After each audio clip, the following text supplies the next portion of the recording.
민수기의 3장과 4장의 말씀은 레위인에 대한 명령들이 기록이 되어 있는 걸 지난주에 이어서 이제 오늘도 함께 살펴보게 됩니다. 하나님은 이 레위 지파를 이스라엘의 나머지 12지파와는 좀 별도로 취급을 하시는데, 그것은 뭐냐면 이 레위 지파에게는 그들에게 구별된 어떤 부르심, 소명, 하나님 씨는 직분이 달랐다라고 하는 것을 우리가 알 수가 있는 거죠. 이건 이미 1장에서부터 하나님이 그 말씀을 모세에게 들려주셨는데, 1장 47절에서부터 보면 51절까지 말씀해 보면 이렇게 레위 지파를 구분하라고 이렇게 명령하시는 구절이 나와요. 제가 먼저 읽어볼게요. 그러나 레위인은 그들의 조상의 지파대로 그 계수에 들지 아니하였으니 이는 여호와께서 모세에게 말씀하여 이르시되, 여러분 읽으세요.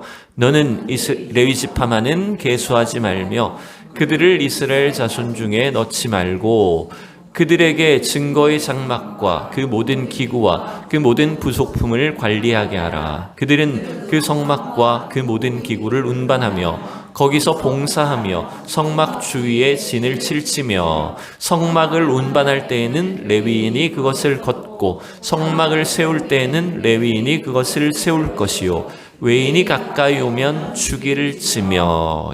여기까지.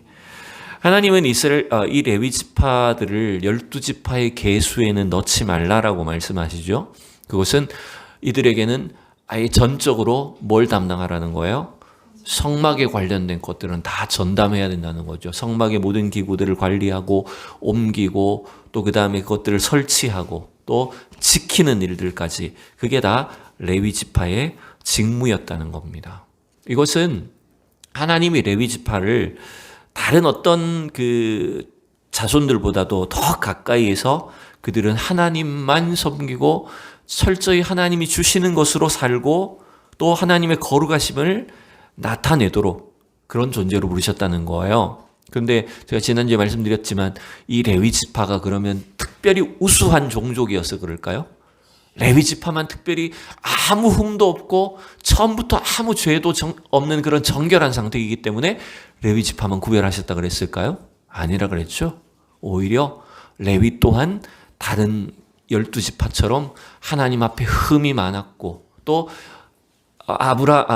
야곱의 저주를 받았던 지파였지만, 그러나 하나님은 저주를 뭐로 바꾸시는 분일까요? 축복으로 바꾸시는 분이세요. 여러분, 우리가 그걸 확신할 수 있기를 원합니다. 우리의 인생이 아무리 여러분 막 비참해 보이고 또 세상과 비교했을 때 왜 우리가 이런 어떤 저주와 같은 이런 형벌과 같은 내 인생이 이렇게 꼬였을까라고 싶을 때가 있겠지만, 하나님은 그걸 바꾸실 수 있는 분이에요. 네. 그래서 어쨌든 이 레위 지파는 아예 처음부터 이 성막과 관련된 모든 일들을 감당하며 살고 하나님을 섬기도록 하셨다는 거예요. 여러분, 이건 그들이 뭔가 특권을 가졌다는 게 아니라 그것은 하나님 그들에게 큰 은혜를 주셨다는 걸 우리가 알 수 있다는 거죠. 우리가 이렇게 교회를 중심으로 신앙생활을 하고 또 늘 성전에서 하나님께 예배를 드리는 것 자체가, 이건 우리에게 주신 하나님의 엄청난 은혜라는 것들을 여러분 기억하셨으면 좋겠어요. 제가 가만히 돌아보면 저는 뭐 옛날부터 어릴 때 무슨 목회자가 돼야 되겠거나 혹은 목회를 해야 되겠다라고 하는 그런 계획이나 소망이 없었어요. 뭐 꿈도 꾸지도 않았어요. 근데 하나님은 이상하게 어릴 때부터 늘 뭔가 예배를 드리는 것, 또 하나님을 섬기는 일과 가까운 곳에 저를 두셨던 것 같아요. 고등학교 시험에 떨어지고, 저희 때는 고등학교 입시가 있었습니다. 고등학교 입시에 떨어지고 남들이 아무도 가지 않는 이 외곽에 있는 그냥 좀 덜 떨어진 학교에 갔는데, 거기 하필 또 미션 스쿨이에요. 미달된 학교, 정원 미달이어서 받아주는 학교 있잖아요. 학생 수가 없어. 그래서 가니까 그냥 합격이에요. 갔는데 또 하필 미션 스쿨이에요. 또 아이들이 공부를 하도 안 해가지고 저 3년 동안 장학금 받고 다녔어요, 고등학교 내내. 근데 자연스럽게 미션 스쿨이니까 거기 가서 늘 뭐 선생님들과 함께 찬양하고 예배드리는 것이 가까운 신앙생활이 되었고, 또 대학에 들어갔어요. 대학도 미션 스쿨이었는데, 또 미션 스쿨인 학교들은 가보면 일주일에 한 번씩 체프를 해야 돼요.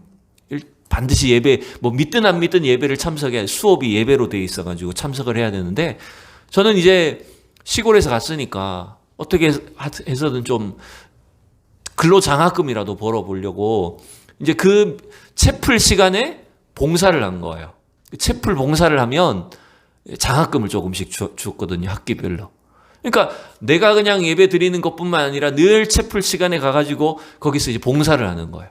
그래서 출석 체크, 지금은 막 전자식으로 하지만 그때는 다 자리별로 앉아가지고 번호 매겨가지고 다 출석 체크를 해요. 제가 출석 체크 다 하고, 그다음에 예배 전에 찬양인도 하고, 가끔씩 특송도 해야 되고. 그러니까 생각하지도 않았는데 여러분 가만히 보면 그때부터 이미 전도사 생활을 시작했던 것 같아요. 네. 마치 부교역자처럼, 전도사처럼 아무 생각도 없었지만 그때부터 이미 하나님은 하나님의 일을 가까이 하도록 부르신 게 아닌가 싶었어요. 또 군대를 갔는데 저 최전방 군대를 갔거든요. 거기를 갔더니 저는 군종병 TO가 아닌데도 불구하고 아이들이 자꾸 막 자살하고 사고치고 이러니까 군종병을 세우는 거예요. 그래서 또 제 업무가 있음에도 불구하고 또 군종병으로 뽑혀가지고 또 거기에 쫓아다녀야 되고. 그러니까 어떻게 보니까 자연스럽게 하나님은 우리를 이 하나님을 섬기고 하나님을 예배하는 이 일들 속에 가까이 불러주신다는 거죠. 여러분 이게 진짜 큰 은혜라는 걸 여러분 기억하셨으면 좋겠어요. 레위 지파도 마찬가지예요. 그들이 무슨 대단한 능력을 가지고 있거나 남들과 구별된 어떤 특권이 있어서가 아니라 하나님이 그들을 가까이 불러주신 은혜 때문에 평생 동안 내내 하나님 앞에 감사함으로 겸손함으로 섬겨야 되었다라고 하는 거예요. 지난주에 그래서 이 민수기 3장에서 우리가 보았듯이 레위 지파는 나머지 12지파의 계수에는 들지 않도록 했죠. 그리고 별도로 그 숫자를 셌지 않습니까? 그래서 1개월 이상 된 남자의 숫자를 셌는데 그 숫자가 한 22,000명이라 그랬어요. 근데 공교롭게도 그 1개월 이상 된 레위 남자의 22,000명 숫자는 누구하고 비슷하다 그랬습니까? 다 잊어버리셨지만 나머지 12지파의 1개월 이상 된 장자의 숫자하고 거의 같았어요. 한 270명의 차이가 있었던 걸로 기억하죠. 그 말은 하나님은 레위 지파를 곧 누구를 대체하는 것으로 받았다는 겁니까? 그렇죠. 이스라엘의 장자를 대신해서 레위를 받았다는 거예요. 그래서 레위는 하나님의 소유다라고 하는 것이고, 결국 장자가 하나님의 소유라는 말은 무슨 뜻이냐면 나머지 이스라엘 민족 전체가 다 하나님의 소유라는 걸 나타낸 거예요. 그게 레위 지파의 자리, 위치였던 것이었죠.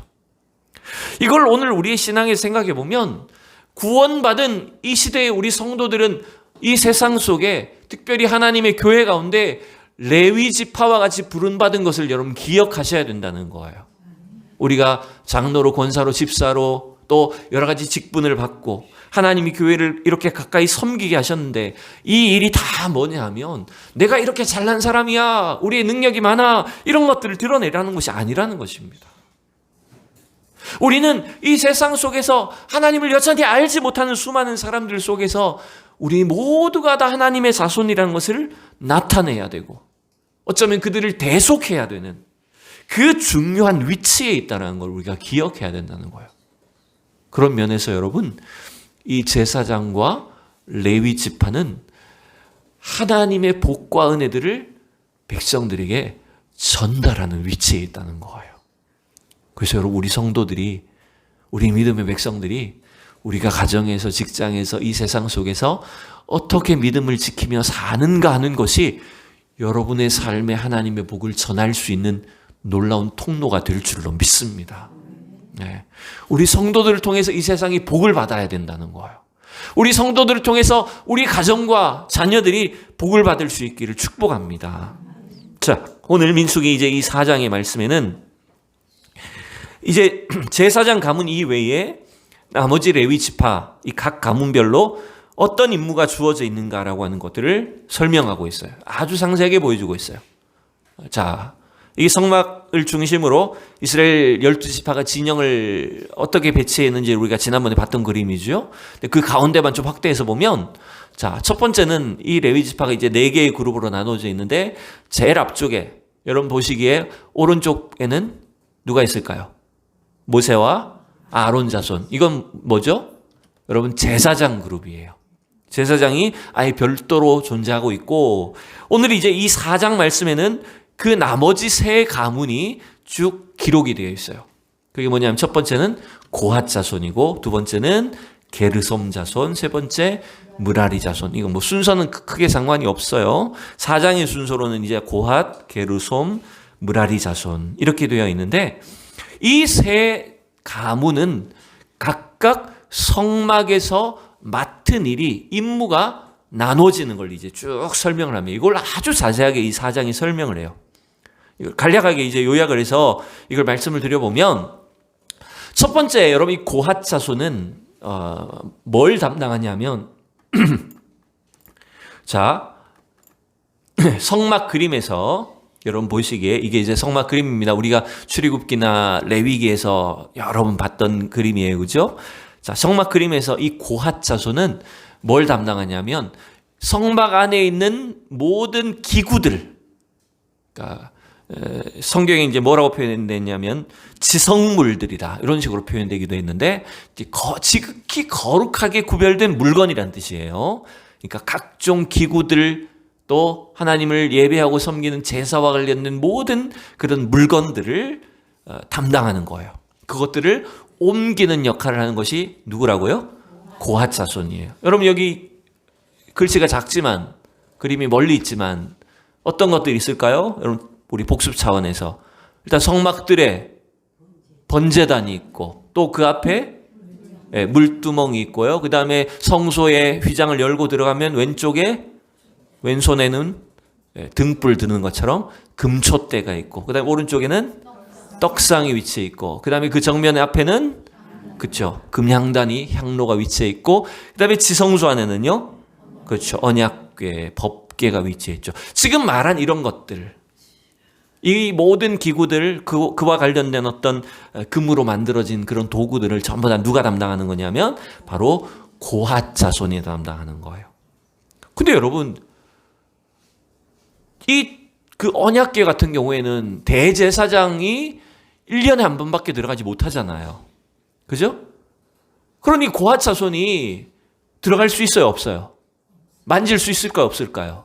없다는 말이에요. 근데 어떻게 해야 되냐면 이제 그걸 딱 설명을 해주는 겁니다. 이런 기구들을 다 어떻게 하는 거냐면 제사장들은 함부로 볼 수 없어요. 만질 수 없어요. 대신 제사장들이 천막으로 포장을 합니다. 미리 포장을 다 해놓으면 고핫 자손들은 어떻게 하냐면 어깨에 매는 역할만 하는 거예요. 그래서 이미 이 민수기 4장에는 포장이사가 다 이제 시작된 게 나오는 거예요. 포장이사의 달인들이었어요, 이 레위 지파가. 네. 그게 고핫 자손이었어요. 두 번째, 게르솜 자손은 뭘 하냐면 성막에서도 천막에 관련된 것들을 나르는 역할을 하는 겁니다. 네. 천막이 여러 몇 사겹으로 되어 있는 데가 굉장히 무거운 재질이었기 때문에 그 천막들을 전부 다 옮기고 또 설치하고 하는 역할들을 누가 했다고요? 네, 게르솜 자손이 했다고요. 그 다음에 마지막 세 번째는 므라리 자손은 뭐 했냐면, 여기 아마 이게 간단해 보이지만 어쩌면 므라리 자손이 일을 제일 많이 했을 것 같아요. 여기 그 성막에 있는 모든 기둥들, 그 다음에 그 담장을 이루고 있는 널판과 기둥과 끈과 말뚝과 이 모든 것들, 나머지 자재들을 전부 다 누가 옮겼냐면 바로 므라리 자손이 옮겼다는 거예요. 자, 이게 4장의 주요한 내용입니다. 네, 여러분, 우리는 이걸 뭐 다 기억할 필요는 없죠. 어느 가문이 어떤 임무를 맡았고, 이건 뭐 사실 잊어버려도 상관이 없는데, 오늘 우리가 주목해서 살펴볼 것은 뭐냐면, 이 레위 지파가 하나님을 가까이 섬기고 봉사하도록 하신 이 명령을 통해서 하나님이 우리가 어떻게 하나님을 섬겨야 될지, 섬김과 봉사의 원리를 우리가 함께 살펴볼 필요가 있다는 것입니다. 자, 이 내용을 우리가 알기 위해서 우선 34절부터 6절을 한번 읽어보도록 할게요. 34절에 36절 다 같이 시작. 모세와 아론과 회중의 지도자들이 고핫 자손들을 그 종족과 조상의 가문에 따라 계수하니 30세부터 50세까지 회막에서 복무하고 봉사할 모든 자 곧 그 종족대로 계수된 자가 2750명이니 아멘. 자, 우선 지금은 이 고핫 자손에 대한 말씀을 읽었는데 사실 나머지 다 비슷해요. 나머지 세 종족에 세 가문에 대해서 다 똑같은 방식으로 하나님은 명령을 하고 계세요. 근데 여러분 좀 특이할 만한 것이 뭐가 있습니까? 3장에서 레위 자손의 수를 계수하라고 했을 때는 1개월 이상 된 남자의 수를 세라 그랬잖아요. 그죠? 근데 지금 각 가문별로 숫자를 세라고 할 때는 몇 살부터 세라고 그랬어요? 그렇죠. 30세부터 50세까지의 남자들을 계수하라고 이렇게 가르치고 있다는 거예요. 3장에서 여러분 그 1개월 이상 된 남자의 수를 계수하라고 했던 것은 뭘 의미할까요? 그것은 레위 지파가 이스라엘 나머지 백성들을 대표하는 하나의 어떤 그들의 신분에 대한 것이었다면 여기서 30세에서 50세는 뭘까요? 남자들 나이 30에서 50세. 이게 무슨 말일까요? 중년? 30부터 중년이면 이상한데? 네, 그렇죠. 이거는 철저하게 일을 할 사람들, 힘을 쓸 사람들에 대한 것들에 대한 숫자를 말하는 거예요. 자, 그래서 우리가 첫 번째로 기억해야 될 이 섬김과 봉사의 원리는 첫 번째는 이겁니다. 여러분, 우리가 하나님의 일을 효과적으로 봉사하기 위해서는 어떻게 된다고요? 성숙해야 된다는 거예요.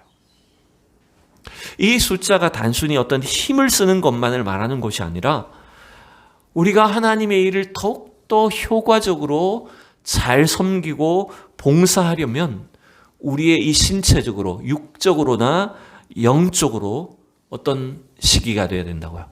성숙한 시기가 돼야 돼요. 여러분 가만히 생각해 보세요.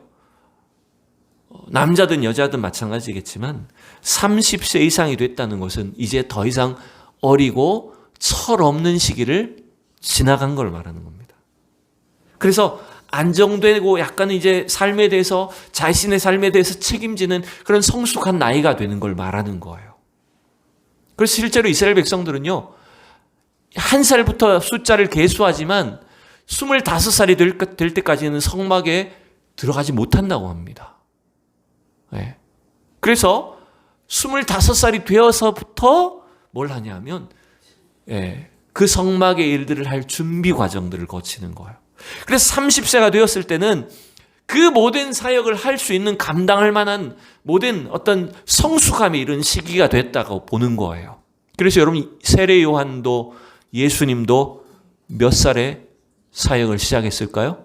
30살에 시작했던 거예요.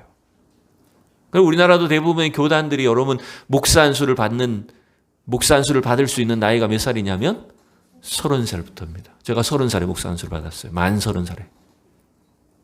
나이가 절대적인 기준은 아닙니다. 그렇지만 우리가 육체적으로 인격적으로 여러분 성숙해지고 가장 왕성하게 활동하는 시기에 바로 이 30살부터 50살 사이에 우리가 하나님의 일을 하고 하나님을 섬기는 일이 매우 중요하다는 걸 여러분 기억하셔야 됩니다. 그렇다고 해서 또 오늘 이 말씀을 보고 50살까지만 하면 되는구나. 그 다음 나는 일을 안 해도 되는구나. 이렇게 생각하시면 안 돼요. 저도 50이에요 그러면. 네? 그런 말씀이 아니라는 거예요. 오히려 이렇게 생각해 보십시오. 오늘날 우리의 사람들은 어쩌면 반대로 하지 않습니까?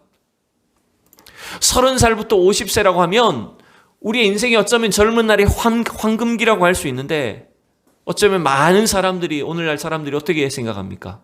그때를 어떻게 여깁니까? 난 일이 너무 바쁘고 돈도 벌어야 되고 할 일도 많아서 뭐 교회 다니는 거는 나중에 하지 뭐.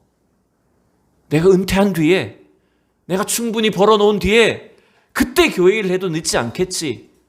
여러분 어쩌면 우리는 이렇게 생각하지 않습니까? 이런 식으로 우리의 신앙을 하나님을 섬기는 일들을 미루지 않느냐는 거예요.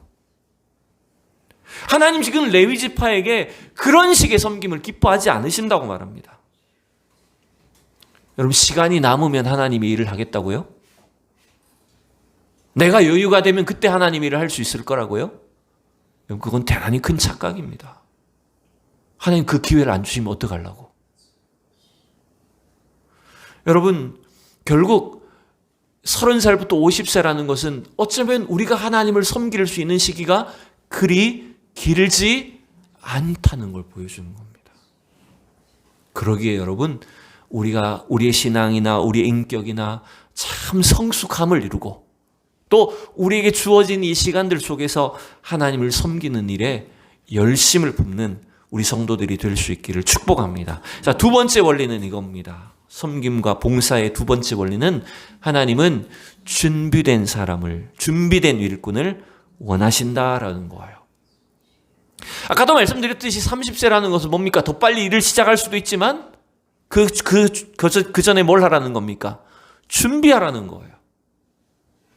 자, 보세요. 35절을 다시 한번 보면 이런 표현들이 있습니다.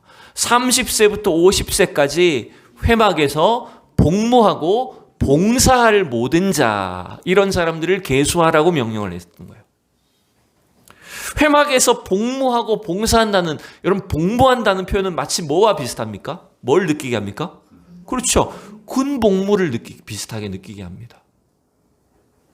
여러분, 우리가 군대에서 현역으로 복무한다는 것은 뭘 말합니까? 그것은 우리 인생, 이 레위 지파가, 레위인들 자체가 영적 군사라는 거예요. 12지파만 여러분 군사가 아니라 이 레위 지파가 그들은 영적인 군사와 같이 영적으로 날마다 싸우는 일에 앞장서야 된다는 걸 말하는 거예요. 여러분, 그러려면 어떻게 해야 될까요? 영적 군사들로서 이 레위 지파는 날마다 준비되어 있어야 돼요. 조직되어 있어야 된다는 겁니다. 여러분, 우리가 이거 참 중요하게 생각해야 됩니다. 우리는 어디에만 집중하기 쉽냐면 일의 결과에만 집중하기 쉽습니다. 예를 들어 이번 우리 추수감사주일에 몇 명이 나왔나, 열매가 얼마나 되나, 나타난 결과만 가지고 우리는 판단하기가 쉬워요. 그러나 우리가 늘 생각해야 될 것이 있어요. 그 결과보다 어쩌면 우리가 더 중요하게 생각해야 되는 일들이 뭔지 아십니까? 그것은 얼마나 우리가 잘 조직되고 준비되어 가고 있는가를 중요하게 생각하셔야 된다는 거예요. 이것이 하나하나 갖추어질 때에 우리는 정말 중요한 일들이 있을 때 영적 싸움 가운데서 하나님의 군사들로서 승리할 수 있다고 하는 거예요. 그래서 하나님은 준비된 일꾼을 원하신다. 이게 바로 우리가 섬김과 봉사할 때 두 번째 원리라는 거예요. 세 번째 원리는 이겁니다. 같이 읽어볼까요? 세심함이 필요하다는 겁니다. 우리가 하나님의 일을 하고 봉사할 때 여러분 정말 교회 일에서도 마찬가지입니다. 우리가 좀 더 신경 써야 될 부분이 있다면 그건 세심함의 원리입니다. 아까 말씀드렸죠? 고핫자손 같은 경우에는 지성물들을, 성소에 있는 성막에 있는 기구들을 옮겨야 되는데 그들은 그것들을 함부로 만지거나 보지도 못하게 되어 있었어요. 그건 누가 포장을 해줘야 되냐면 제사장들이 꼼꼼하게 포장을 해주고 이것들이 잘 되어 있는지를 잘 살펴봐야 된다는 거예요. 이게 결국 무슨 말일까요? 하나님의 일을 함부로 여기지 말라는 거예요. 하나님의 일을 대수롭지 않게 대충 해서 되는 것이라고 여겨서는 안 된다는 거죠. 그래서 실제로 이스라엘 백성들 역사 속에서 이러한 잘못을 인해서 큰 낭패를 당한 사람들 있죠. 이미 우리가 살펴봤듯이 나답과 아비후 같은 제사장들의 잘못도 있었고, 또 나중에 사무엘상에 돌아가 보면 어떤 일이 생깁니까? 저 베세메스에서 암소가 끄는 수레에다가 그 블레셋 사람들이 법궤를 실어서 올라오는데 그걸 누가 만졌어요? 아효와, 이제 이름 갑자기 깜빡했어요. 아효라는 사람하고 또 한 사람이 있는데, 하여튼 그 사람들이 소가 뛰니까 붙잡으려고, 이 수레가 덜컹거니까 떨어지지 말라고 법궤를 붙잡았다. 어떻게 됩니까?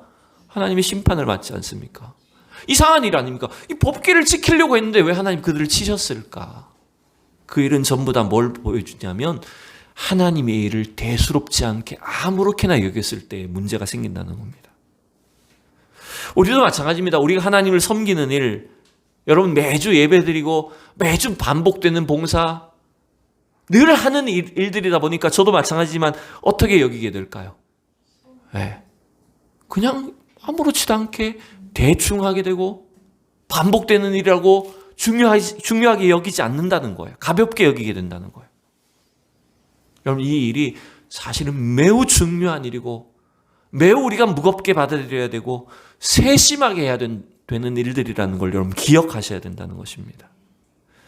우리는 히브리서 말씀처럼 하나님의 은혜의 보좌 앞에 담대히 들어갈 수 있는 특권과 은혜를 얻은 사람들이에요. 여러분 믿습니까?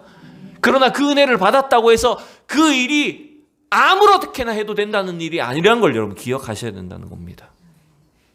더욱더 하나님의 일에 우리가 세심하게 신경을 쓰고 정성을 다해서 준비하고 하나님을 섬길 수 있는 우리 모두가 될 수 있기를 축원합니다. 마지막 네 번째입니다. 네 번째 원리는 뭐라고요? 하나님의 일은 협력해야 된다는 거예요. 오늘 레위 자손을 통해서 하나님께서 그들이 어떻게 섬기고 봉사해야 될지 가르쳐주시는데 그 네 번째는 협력의 원리라는 거예요. 제사장과 고핫과 게르손과 무라리 자손으로 각각 4개의 가문이 다 다른 임무를 맡았어요. 다른 직분들을 받았다는 거예요. 근데 여러분 이게 무슨 의미입니까? 각각 다른 직분과 임무들을 받았다는 것은 그냥 자기 일만 하면 된다는 것이 아닙니다. 그것은 서로가 서로에게 협력해야지만 하나님의 일이 이루어질 수 있다는 걸 여러분 보여주는 겁니다. 오늘도 우리가 하나님을 예배하는 것도 하나님이 귀한 교회의 사역도 전부 다 뭐가 필요한지 아십니까? 그것은 우리가 협력하는 일이 필요한 거예요. 거듭 말씀드립니다. 결과가 중요한 것이 아닙니다. 결과는 하나님이 거두시는 것입니다. 우리가 해야 되는 일은 뭐라고요? 협력하는 일이라고요. 그저 자기 일만 해서는 하나님의 뜻을 이룰 수 없다고 바울도 이렇게 가르쳐주지 않았습니까? 빌립보서 2장 4절 우리 같이 읽읍시다. 시작. 각각 자기 일을 돌볼 뿐더러 또한 각각 다른 사람들의 일을 돌보아 나의 기쁨을 충만하게 하라. 아멘. 여러분 하나님 우리에게 정말 원하시는 것은 그냥 나 혼자 예배드리고 나 혼자 신앙생활 잘하는 것 그 정도를 원하시지 않습니다. 비록 우리 각자가 다 부족하고 또 모자란 것도 있지만 서로가 협력함으로 인해서 하나님이 기뻐하시는 일들을 함께 하기를 원하신다라는 거예요. 한 10몇 년 전에 쓰여진 책에서 이런 글들을 봤어요. 2008년도의 책인데 그 내용에 보면 이런 예언 아닌 예언이 나옵니다. 미래에 대한 어떤 그 가상의 글인데 어느 김 집사는 주일날 아침에 일어나가지고 화면을 켰다. 그 화면을 켜서 마음에 드는 찬양을 고르고 마음에 드는 목사님 설교를 들은 뒤에 또 자기 마음에 들면 온라인으로 헌금을 보내고 그날 예배를 마쳤다. 이런 예언 아닌 예언이 나왔어요. 그 10몇 년 전에 그런 이제 아마 미래의 크리스천들은 이렇게 하지 않을까. 사이버 크리스천이 되지 않을까. 이런 예언이 나왔어요. 여러분 어떻습니까? 지금 가면 갈수록 코로나 시기를 거치고 오늘날 이렇게 막 온라인 사이버가 강화되는 시대에 살고 있다 보니까 점점 이런 것들을 현실적으로 다가오지 않습니까? 그 예언이 어쩜 현실적으로 되어가지 않습니까? 참 무서운 일인 거예요. 그러나 하나님은 아무리 시대가 바뀌고 세상이 발전한다 그래도 우리 성도들이 주님 십자가 복음 안에 하나가 되어서 협력해서 하나님이 기뻐하시는 그런 교회 공동체를 이루기를 원하신다는 사실을 여러분 기억하셔야 됩니다. 때때로 우리가 서로 마음에 들지 않을 때도 있고 나하고 잘 맞지 않는 사람들이 있을 수도 있어요. 그런데 주님이 원하시는 것은 그 모든 과정들을 통해서 우리가 하나 되기를 원하신다는 것입니다. 이게 지금 레위 지파를 통해서 이미 수천 년 전에 하나님을 우리가 어떻게 섬기고 봉사해야 될지를 가르쳐주는 말씀이라는 사실을 여러분 기억하십시오. 오늘도 하나님 우리에게 주신 직분과 은사와 사명들을 따라서 서로 협력하고 섬기고 하나가 될 때 하나님이 이 시대 속에 우리 서연교회를 사용해 주실 것이고 영적 대적들을 이기게 하실 것이고 이 세상 속에 하나님의 큰 축복과 은혜를 나타낼 수 있도록 우리를 사용하실 줄로 믿습니다. 이 귀한 역사가 있도록 이 시간 다 합심해서 기도하고 또 서로를 축복하는 우리 모두가 될 수 있기를 원합니다. 우리 이 시간 함께 한번 기도합시다. 하나님, 오늘 주신 말씀을 따라 먼저 기도합니다. 하나님, 이 시대 속에 하나님이 기뻐하시는 교회 공동체를 이루게 하여 주시옵소서. 하나님, 우리가 성숙하게 하시고 준비되게 하시고 세심하게 하시고 우리가 서로 협력하여 하나가 되게 하여 주시옵소서. 합심해서 함께 기도하겠습니다. 사랑이 많으신 주님, 은혜를 감사합니다.